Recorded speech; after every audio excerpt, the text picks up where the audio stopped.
అన్ని కీళ్ల సంబంధిత సమస్యలకు రీజనార్థోస్పోర్ట్ హైదరాబాద్లో అధునాతనమైన సర్జరీ లేని వైద్యం. ఉమ్మడి ఖమ్మం జిల్లాలో గులాబీ ఐక్యత అన్నది సాధ్యమయ్యే పని కాదా? అధికారంలో ఉన్నామా ప్రతిపక్షంలో ఉన్నామా అన్నది డోంట్ కేర్. పొలిటికల్గా కొట్టుకోవడం మాత్రం కామన్ అని నేతలు అంటున్నారా?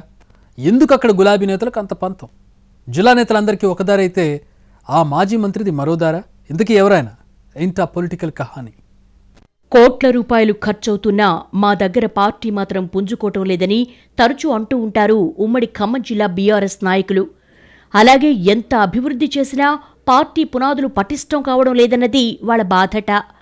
ఆనాడు పార్టీ పెట్టినప్పుడు సీట్లు రాలేదు, ఇక 3 ఎన్నికలకు కలిపి ఒక్కటంటే ఒక్క సీటు వచ్చిన పరిస్థితి.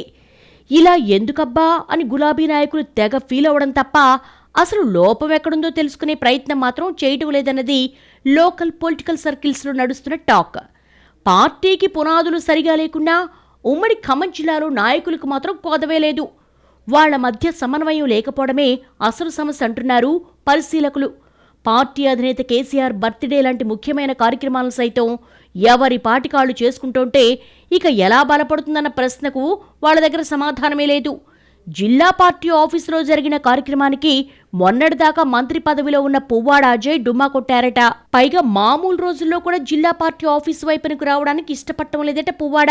అసలైన జిల్లాకు రావడమే అంతంత మాత్రమని, వచ్చినా తన సొంత క్యాంప్ ఆఫీసుకు పరిమితమవుతున్నారు తప్ప పార్టీ ఆఫీసుకు వచ్చి అందరినీ కలుపుకుపోయే ప్రయత్నం చేయడం లేదన్నది ఖమ్మం గులాబీ నేతల మాట. పువ్వాడది ఒక వర్గం, మిగతా జిల్లాల నేతలది మరో వర్గంగా ఖమ్మం బీఆర్ఎస్ రాజకీయం నడుస్తోందట. జిల్లా పార్టీ అధ్యక్షుడు ఎమ్మెల్సీ తాతా మధు, సండ్ర వెంకట వీరయ్య, కందాల ఉపేందర్ రెడ్డి ఒక వర్గంగా ఉన్నారట. నాడు అధికారంలో ఉన్నా నేడు ప్రతిపక్షంలో ఉన్నా తీరు మాత్రం ఇదేనంటోంది ఖమ్మం గులాబీ కేడర్. జిల్లా పార్టీ కార్యాలయంలో కేసీఆర్ బర్త్డే వేడుకలు జరిగినా నగరంలో ఉండి కూడా ఈ ప్రోగ్రాంకు పువ్వాడ అజయ్ దూరంగా ఉన్నారని, ఇలాంటి వాతావరణంలో పార్టీ బలపట్టానికి అవకాశాలు ఎక్కడున్నాయన్నది కేడర్ క్వశ్చన్.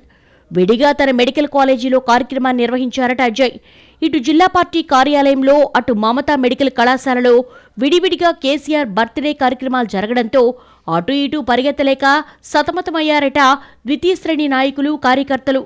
ఒకచోట అటెండ్ అయి మరో చోటికి వెళ్లకుంటే కోపం వస్తుందన్నది వాళ్ళ భయం. ఇలా ముఖ్య నేతలు ఐక్యంగా లేకపోవడం వల్లే జిల్లాలో ఓట్ల శాతాన్ని కూడా కోల్పోతున్నామంటూ ఆవేదన వ్యక్తం చేస్తోంది కేడర్. మొన్నటికి మొన్న ఎమ్మెల్సీ కవిత బీసీ రౌండ్ టేబుల్ సమావేశం పేరిట ఒక్కరోజు ఖమ్మంలో హడావుడి చేశారు.